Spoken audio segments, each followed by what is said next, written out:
HAZ&MEG past crimes too big. Harry and Meghan's turning point raises big question over Spotify plan. Prince Harry's turning point in life was laid bare by royal expert Penny Junor in an unearthed documentary. Prince Harry's life has changed more than he could ever have imagined in the last 5 years. He met Meghan Markle, married her, stepped back from royal duties, moved to America and became a father to 2 children, Archie and Lilibet. The Sussexes are reportedly loving life as a family of 4, having welcomed young Lili to the world in June. Makeup artist Daniel Martin, who prepared Meghan's beauty look for her wedding 3 years ago, told People they have struck a rhythm as a foursome. Stepping back marked the end of more than 35 years for Harry at the forefront of royal life, including several royal tours, a 10-year spell in the army and numerous other projects along the way. Having first entered the military as a 20-year-old, serving in the military changed Harry from a boy to a man. Harry's first scheduled deployment to the front line in Iraq was scrapped in May 2007 amid concerns he would be a high-value target. He was deployed several months later to Afghanistan in a secret mission. He became the first member of the royal family to serve in a war zone since Prince Andrew in the Falklands War. The narrator of the 2018 Netflix documentary Prince Harry's Story, 4 Royal Weddings, said Harry found a sense of belonging thousands of miles from home.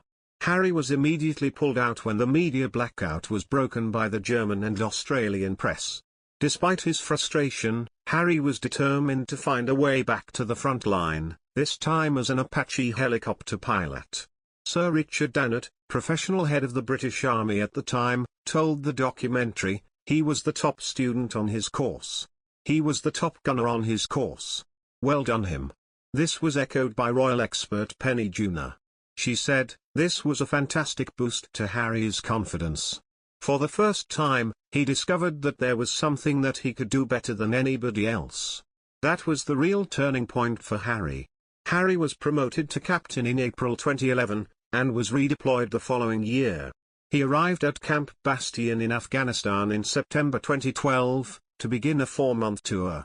Upon his return, Harry compared the Apache's weapons systems to playing video games, and also discussed killing Taliban insurgents whilst piloting the helicopters. He said, we fire when we have to, take a life to save a life, but essentially we're more of a deterrent than anything else. If there's people trying to do bad stuff to our guys, then we'll take them out of the game, I suppose. He would not serve on the front line again, but continued to use his platform to promote military causes. His flight home from Afghanistan inspired him to make a difference. Soldiers that had lost limbs were on the same plane. Harry insisted that he was not a hero, the injured were the true heroes.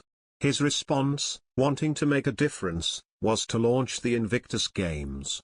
The first Invictus Games took place in London's Olympic Park in 2014, with a series of countries hosting since.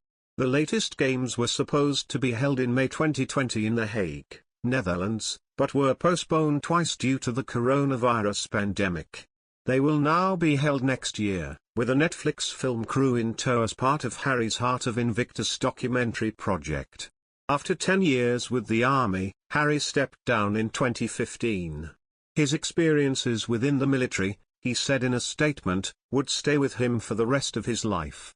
Since then he has served as Captain General of the Royal Marines, but was forced to give up this position in February 2021, as well as handing back all other honorary military appointments, following his and Meghan's decision to step back from royal duties. The Duke and Duchess are currently preparing for their first Christmas celebration now that they're a family of 4 after they welcomed daughter Lilibet back in June. The Duchess also shared a series of tips with the publication as the founder of lifestyle blog The Tig, all of which make for a surprisingly affordable day come the 25th of December.